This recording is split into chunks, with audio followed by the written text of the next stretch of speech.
Der Rocket Surf & Sail. Wir haben ihn auf der Messe gemeinsam schon gesehen und das ist ein Fahrzeug, das ist ein bisschen anders gedacht als so viele andere Kastenwagen, die wir draußen auf der Straße kennen. Heute gibt es eine Roomtour und es gibt einen ganz speziellen Test dazu und deswegen auch gar nicht mein persönliches Fazit, sondern ein Fremdfazit. Seid gespannt und steigt mit ein. Ja, und damit ganz herzlich willkommen zu einem neuen Video bei Fan4Van. Mein Name ist Markus und heute geht es hier um diesen Surf & Sail von Rocket. Ein Fahrzeug, das wir auf der Messe schon gesehen haben und ich sage euch eines, das ist wirklich innen schon sehr, sehr speziell. Wie ist das ganze Video aufgebaut? Das ist ganz einfach. Zuallererst schauen wir uns mal eine Roomtour an. Das bedeutet, wir gucken uns das Auto erstmal von außen ein bisschen an. Welche Besonderheiten sehen wir hier außen? Danach gehen wir in das Fahrzeug und gehen das Fahrzeug von vorne bis hinten komplett durch. Cockpit, dann gehen wir so in die Dinette und dann gehen wir in den Heckbereich, Schlafbereich. Der ist aber super speziell und deswegen gucken wir uns den ganz besonders an. Das Ganze ist noch ein Prototyp, das ist auch noch wichtig zu sagen. Also das ist wirklich das erste Fahrzeug, da wird noch viel ausprobiert, da ist noch nicht alles hundertprozentig, aber das nehmen wir sehr, sehr gerne in Kauf. Warum wir? Weil dann kommt es zum Test. Und testen kann ich diesmal leider nicht selber, weil ich wollte dieses Fahrzeug eigentlich, der Name sagt es ja schon, Surf & Sail, bisschen zum Kiten hernehmen und so weiter. Aber das Wetter lässt bei uns nicht mehr zu. Aber ich habe jemand anders gefunden und zwar die Silvia. Da kommt sie. Silvia, grüß dich. Du, erzähl mal erstmal, was machst denn du überhaupt? Warum testest denn du dieses Fahrzeug? Warum macht denn das Sinn? Weil ich Kiterin bin, den ganzen Sommer am Gardasee verbringe und Ambassador für Harlem Kitesurfing bin. Ja, top. Das heißt, du wirst jetzt aber nicht zum Gardasee damit fahren, oder? Na, ich fahre nach Sardinien mit der Crystal. Okay, das klingt schon mal vielversprechend. Genau, und da prüfen wir den auf Herz und Nieren. Ja, sehr schön. Also diesen Test werden wir dann anschließend sehen und hoffentlich auch richtig tolle Bilder, weil die können wir euch jetzt leider hier aus dieser Nebelsuppe nicht liefern. Gell? Ich bin sehr neidisch, dass ihr da abhaut, wünsche euch jetzt schon mal viel Spaß. Aber wir gucken uns jetzt erstmal zusammen das Fahrzeug an. Viel Spaß dabei. Sprechen wir über die Spezifikationen, fangen wir mit dem Motor an. Wir fahren natürlich einen Diesel, das Ganze mit 163 PS, Handschaltung. Bei der Breite reden wir von klar 2,5 Meter und mit diesen Elefantenohren von knapp 2,70 Meter. Länge ist auch Standard mit 6,36 Meter und bei der Höhe reden wir hier von knapp 2,80 Meter. Der Camper ist auf 3,5 Tonnen zugelassen und die Masse im fahrbereiten Zustand liegt laut Hersteller bei 2800 Kilogramm. Zum Preis kann ich aktuell leider noch nichts sagen, denn hier handelt es sich noch um eine Studie, um einen Prototypen, aber das werden wir in den nächsten Monaten sicherlich auf der Webseite des Herstellers sehen können. So, schauen wir uns das Ganze von der Seite an und hier sehen wir einmal schon mal die Folierung. Das ist, hatte ich auch noch nicht gesehen, eine bedruckte Klarsichtfolie, die hier auf diesem Fahrzeug angebracht ist, um diesen Segelcharakter noch mal zu unterstützen. Aber ich glaube, auch hier ist Design wieder Geschmackssache und da bin ich mir auch sicher, wenn du dann dieses Fahrzeug bestellst, dann kannst du am Ende natürlich machen, was du möchtest. Wir reden hier noch mal über die speziellen Auffälligkeiten an diesem Fahrzeug. Wir haben hier oben einmal eine Kederschiene, die fällt mir schon mal auf für das Sonnensegel, das ich auch auf dieser Seite setzen kann. Ist ja auch nicht normal, dass ich auf der Fahrerseite solche Möglichkeiten habe. Ich habe hier ein relativ großes Seitenfenster und dann habe ich hier noch eine Luke, die können wir mal aufmachen. Wir haben vorher gerade drüber gesprochen, da werden wir bestimmt Aufnahmen sehen, wo hier der Aperol Spritz stehen wird.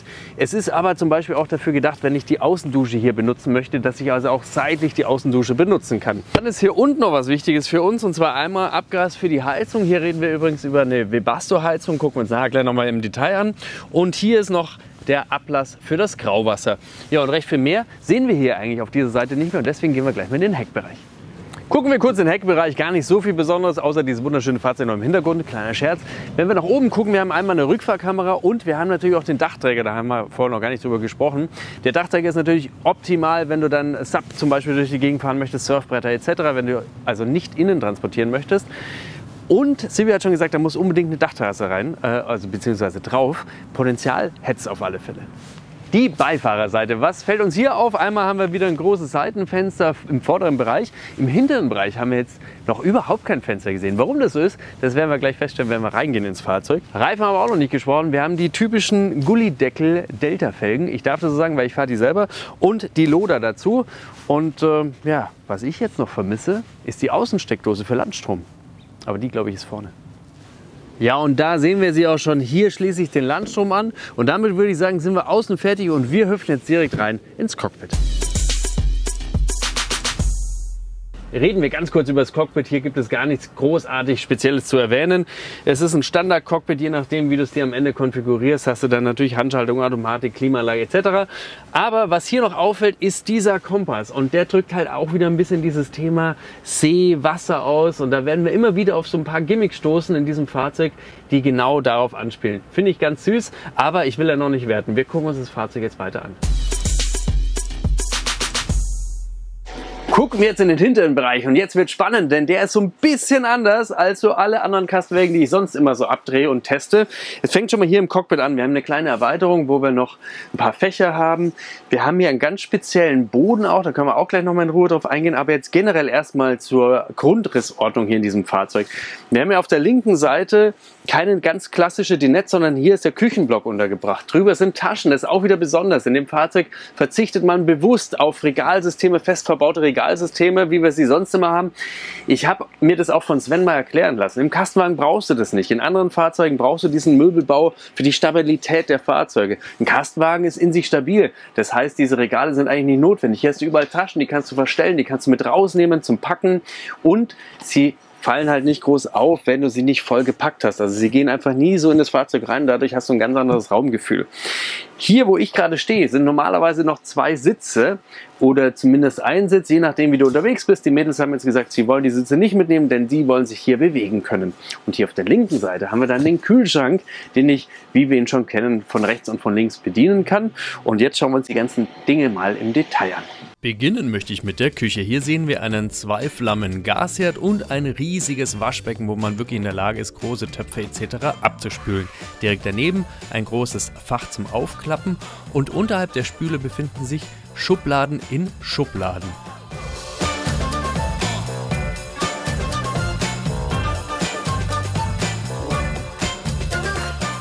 Im Schrank ganz unten befindet sich dann noch das Gasfach. Das ist relativ klein gehalten, weil wir hier eben nur mit Gas kochen, das Gas nicht zum Heizen benötigen, deswegen reicht eine kleine Flasche. Und direkt daneben befindet sich das Fach für die Trockentrenntoilette. Auffällig bei diesem Fahrzeug ist die Verdunkelung bzw. das Fliegengitter, denn das liegt auf dem Fenster, wird einfach nur herabgerollt und hält via Magneten direkt am Rahmen des Fensters. Und wenn man es nicht braucht, wickelt man es einfach auf und klemmt es mit den Gummischnüren nach oben ab.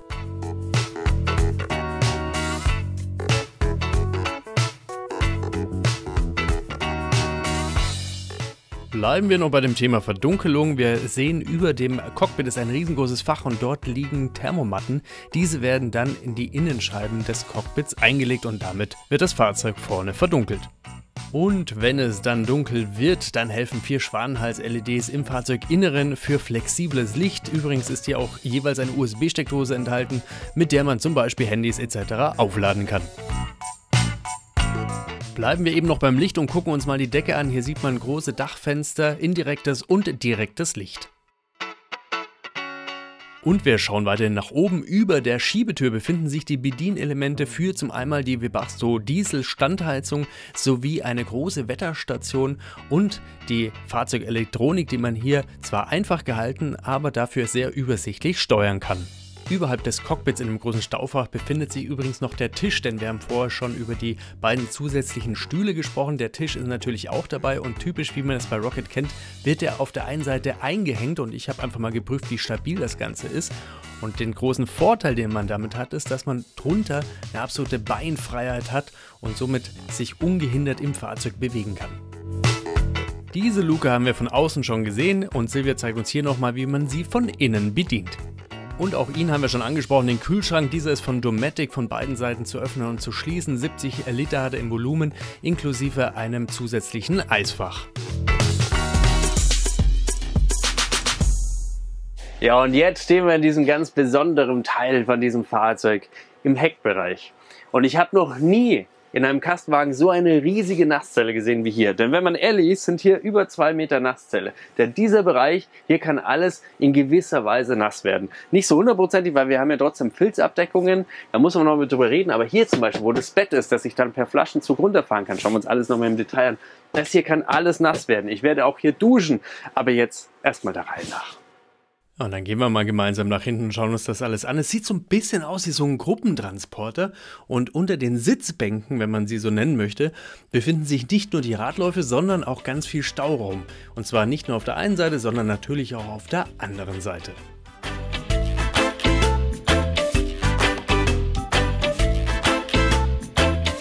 Ja, und der Stauraum hier im Heckbereich, der ist auch wieder super flexibel und sehr, sehr groß, auch wenn es im ersten Blick gar nicht so aussieht, weil auch hier wieder voll auf Taschen gesetzt wird.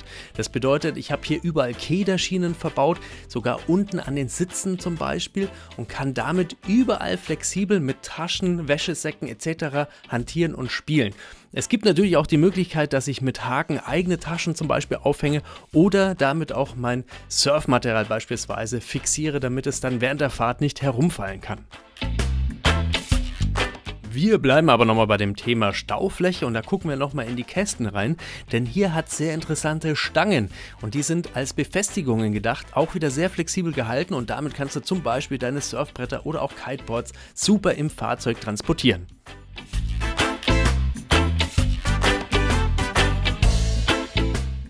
Und sehr raffiniert ist auch, dass ich an diese Staufächer auch von hinten immer rankomme und sie damit auch be- und entladen kann. Zusätzliche Netze an der Seitenwand ermöglichen mir wieder weiteren Stauraum. Ja, und diese Rollos, die kennen wir schon aus dem vorderen Bereich und die sind eben auch hier hinten an den beiden Heckfenstern verbaut. Der Frischwasserzugang, der befindet sich innenliegend auf der Fahrerseite. Direkt daneben befindet sich die Steuerung für die Dusche, denn die kann ich ja innen als auch außen benutzen. Schauen wir uns gleich nochmal genauer an. Und dann gibt es hier noch ein Bodenfach, denn hier ist der bodenliegende Wassertank verbaut und den kann ich hier über diese Serviceklappe super reinigen. Und der gesamte Hinterbereich ist dann eben der Nassbereich. Das bedeutet, ich kann da hinten auch ganz gemütlich duschen. Und man sieht hier im vorderen Bereich sind dann zwei Abläufe. Und wenn das Auto gerade steht, dann läuft das Wasser genau perfekt dorthin ab. Und wie das Ganze mit der Dusche funktioniert, das hat mir auf der CMT 24 schon die Steffi von Rocket gezeigt. Du hast einfach einen Duschvorhang und kannst den oben in der Dachreling einhaken und kannst dann ganz gemütlich duschen. Wie das funktioniert, wollte mir Steffi allerdings nicht zeigen. Und so sieht das Ganze am Ende aus. Aufgefallen an diesem Fahrzeug ist mir auch, dass er nicht nur einen Dachträger außen hat, sondern so gesehen auch innen hat. Da kannst du auch wieder Boards montieren oder was auch immer du dort fixieren möchtest oder du kannst trainieren, so wie ich. Schaut mal, ich habe da mindestens 20 Stück gemacht, aber ich erspare euch das dann.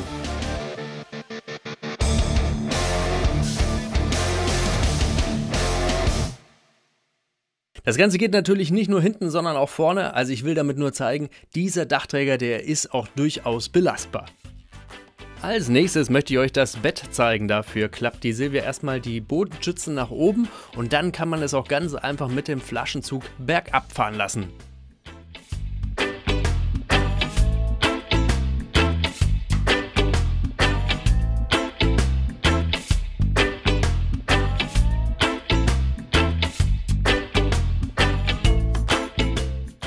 Ach, und im Übrigen, seht ihr dieses kleine Positionslichtlein? Das hat es auf der anderen Seite auch und spiegelt einfach wieder so dieses ganze Segeln-Bootsthema wider. Ja, und jetzt wollen wir das Ganze wieder hochziehen und das ist natürlich sauschwer. Nein, Spaß. Das Ganze geht spielend einfach eben aufgrund des Flaschenzugs. Das ist ja aus dem Segelbereich echt bekannt. Damit kannst du dann das Bett einfach wieder an die Seite klappen und du bist damit wieder abfahrbereit. Wobei, man kann eigentlich das Bett auch unten lassen, wenn man fahren möchte. Egal, das ist dann am Ende natürlich eure Sache.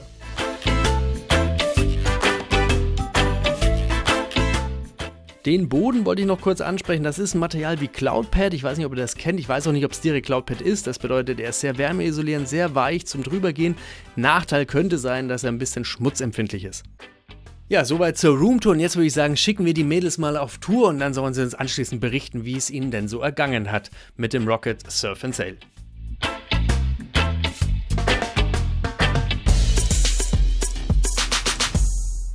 Jetzt waren sie damit unterwegs. Ich bin echt ein bisschen neidisch gewesen, als ich eure Bilder gesehen habe, als ihr unterwegs war und dieses Auto getestet habt, weil ich hatte keine Zeit, ihr wisst es ja, aber ihr habt das wirklich ausgiebig getestet. Fangen wir mal so an. Wie lange wart ihr unterwegs? Wo wart ihr? Was habt ihr gemacht? Erzählt mal. Also wir waren eine Woche unterwegs zusammen und dann war ich noch 10 Tage am Gardasee.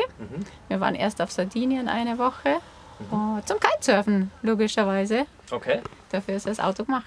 Ja, nicht nur Kitesurfen, aber generell Wassersport macht schon Sinn hier drin. Ja? Das heißt aber, es war schon ein bisschen kälter, gerade nachts, oder? Ja. Das heißt, also für die Leute, die das Kiten nicht kennen, welche Bedürfnisse hat man, wenn man kitet? Ihr habt dann Neos an wahrscheinlich, wenn ihr auf dem Wasser seid und so weiter. Erzählt da mal ein bisschen. Ja, man mag halt, wenn man am Strand kiten ist, mag man halt den Sand wieder von die Klamotten runter haben, vom Board, von die Kites. Man mag eine warme Dusche haben, gerade wenn es schon kälter ist. Genau, und das Salzwasser logischerweise abspülen. Und wie du schon richtig gesagt hast, man hat dann Neopren an, das heißt, man hat dann auch viele nasse Sachen, feuchte Sachen. Man will die irgendwie wieder trocken bekommen für den nächsten Tag dann, weil in einen nassen Neo reingehen ist immer so ein bisschen. Und dafür gibt es ja auch hier eine gute Standheizung herin und die haben wir auch getestet. Und ja. Das heißt, ihr habt die Neos nicht draußen getrocknet, geht ja nicht, wenn es so kalt ist nachts, sondern ihr habt die dann hier drin auch getrocknet. Ja, wir haben die im Van hier getrocknet, wir waren auch hier drin duschen, das ist ja alles eine große Nasszelle. Das hat super funktioniert, ja. Naja, das ist ja schon mal spannend. Das wäre nämlich auch schon eine Frage gewesen mit der Dusche, weil da wär ich schon mal skeptisch gewesen, aber da hast du mir die Frage schon mal beantwortet. Kommen wir gleich mal zu den eher negativen Sachen. Da gab es ja bestimmt auch Sachen, die euch aufgefallen sind an diesem Fahrzeug. Man muss jetzt generell dazu sagen, das hier ist ein Prototyp. Das bedeutet, es ist natürlich noch nicht alles so, wie es später mal in Serie sein wird. Aber gibt es Themen, wo ihr sagt, boah, das findet ihr jetzt konzeptionell ein bisschen schwierig oder das ist euch aufgefallen, das war jetzt nicht so cool? Weil jetzt haben wir noch die Möglichkeit, dass wir das alles ändern für die Serie. Wer will? Also ich finde, da oben, da könnte zum Beispiel ein Netz hin, damit die Sachen nicht beim Fahren rausfallen.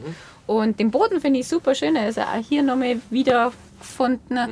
Man ist halt einfach sehr sandanfällig. Weil durch die Tiefe der Rillen wahrscheinlich. Ja, der bleibt da drin hängen und der Dreck. Aber er ist halt einfach zum Gehen super cool. Aber ja, wenn man es gern sauber hat, ist das eher schwierig. Das ist super interessant mit diesem Boden, weil ich teste bei mir im Auto auch gerade ein ähnliches System. Du hast jetzt gerade gesagt, das ist super bequem. Hast du das jetzt bezogen auf das Abrollen oder auch auf das Wärmeempfinden? Sowohl als auch. Okay, weil es einfach angenehm, ja. Macht ja gerade Sinn, wenn du aus dem kalten Nass kommst und dann, okay, also zu tiefe Drillen, Sand bleibt hier drinnen. Genau, also man bräuchte wirklich einen Handstaubsauger oder irgendwie was, damit man das wieder sauber bekommt. Habt ihr einen dabei gehabt? Nein, leider nicht. Wir haben uns sehr geärgert, dass wir keinen dabei hatten. Aber wir waren mal in der Tanke. Strohhalm. Ich hätte ja gedacht, deswegen habe ich immer so provozierend gefragt, ich dachte, das Bett wäre vielleicht ein Problem gewesen. Dieses ständige Rauf- und Runterlassen, dann diese Schnur, die da drin hängt. Weil ich finde es vom Konzept ja cool, allein dieses Raumgefühl, das wir jetzt haben. Aber da hatte ich Angst, dass mich das nervt. Das war bei euch kein Punkt? Nee, überhaupt nicht. Also meistens war es so, das Bett haben wir dann abends runtergeklappt, haben schnell die 2 Stützen raus und man kann sie sogar hinten hinstellen zum Runterklappen. Also das geht wirklich flott. Bei geschlossener Tür? Ja. Man steht sogar hinten dort mit geschlossener Tür und kann das Bett runterlassen. Und auch unterm Tag haben wir die Bettdecke, wie sie jetzt auch noch ist, drin. Also die Bettwäsche ist drin? Ja, genau.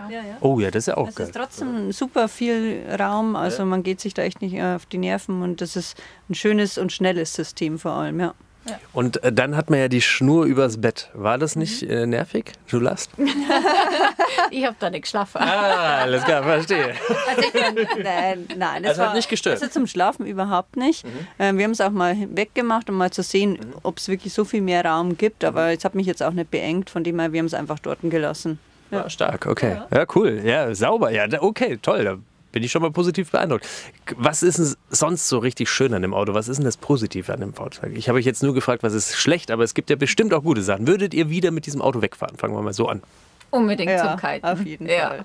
Okay, also euch hat es geflasht, ich merke schon. Ja, voll. Also ich glaube, so alleine diese ganzen Oberflächen mit der riesen Nasszelle hier hinten und auch dieses große Raumgefühl, dass man auch so Kleinigkeiten, dass man die Sitze so easy dreht, macht schnell den Tisch mit und kann kochen und duschen gleichzeitig und Ihr habt gekocht und geduscht gleichzeitig. Respekt. Ja, doch, das haben wir gemacht. Okay. Gibt es so ein ganz klares Highlight noch, was ihr vielleicht von einem anderen Camper mal gesehen habt, was der andere Camper nicht hat, aber der hier definitiv hat? Irgendwie generell vom Konzept, weil der hier so anders ist? Ich finde das Raumgefühl Wahnsinn. Also ich kann da hinten sein, Christel da vorne und wir gehen uns einfach nie den Weg um. Ich meine, wenn man eine Woche 24/7 aufeinander ist das Wahnsinn. Ja. Und was ich jetzt auch speziell am Gardasee, weil da war schon deutlich kälter jetzt als auf Sardinien gemerkt habe, weil ich habe einen trockenen Neo in der Früh gehabt. Ich habe im Warmen schlafen können durch diese mega Standheizung. Alle anderen hat es in der Früh gefroren mit dem kalten Neo, weil er eben nass, feucht war. Ich habe nicht trocknen können und ja, das ist genau. Plus. Ich müsste den Neo quasi in mein Badezimmer hängen, heißt aber dann ist da drin alles voll, dann kann ich eigentlich nicht mehr reingehen. Also du bist dann, das ist, ja stimmt, das ist hier natürlich richtig klasse. Und das ist hier egal, weil es ist hier einfach, wenn es so nass ist, wischst du einfach easy durch. Perfekt einfach. Ja, ist wirklich das kann man sich gar nicht so vorstellen, ja, aber das ist die wirklich... Neos da runtertropfen und die Boards und alles und das stört einfach null. Ja. Ja, stark. Also dann, ihr müsst den jetzt dann leider wieder abgeben, gell? Aber das tut euch weh, wenn ich es richtig verstehe. Ja, wir wären schon gerne noch ein bisschen unterwegs. Aber vielleicht kriegen wir ihn ja nochmal vom Sven. Also ich habe schon verstanden, ihr habt euch ein bisschen verliebt in dieses Auto. Das freut mich sehr. Ich bedanke mich auch ganz herzlich, dass ihr das auf euch aufgenommen habt, dieses Fahrzeug zu testen für mich. Das ist richtig cool. Und jetzt liegt es an euch. Stellt gerne Fragen, kommentiert, was haltet ihr von diesem Fahrzeug? Alles, was ich nicht beantworten kann, bin ich mir sicher, würdet ihr wahrscheinlich auch noch mal beantworten anhand eurer Erfahrung oder dann die Jungs und Mädels von Rocket. Und ansonsten lasst auch super gerne einen Daumen da. Der geht diesmal nicht ans Auto. Da schreibt ihr in die Kommentare, was ihr von haltet. Der geht auch nicht für mich, sondern der ist für die beiden Mädels, weil sie so lange damit unterwegs waren und so viel Feedback gegeben haben. Vielen Dank dafür. Und ansonsten würde ich sagen, egal mit welchem Auto ihr letztlich unterwegs seid, das Wichtigste ist, dass ihr tolle Reisen habt und vor allem gesund und glücklich wieder zurückkommt. Und dann sehen wir uns beim nächsten Video wieder. Da freue ich mich drauf. Bis dahin. Und ich sage danke fürs Zusehen. Euer Markus und Christina Und Silvia. danke euch nochmal. Ciao.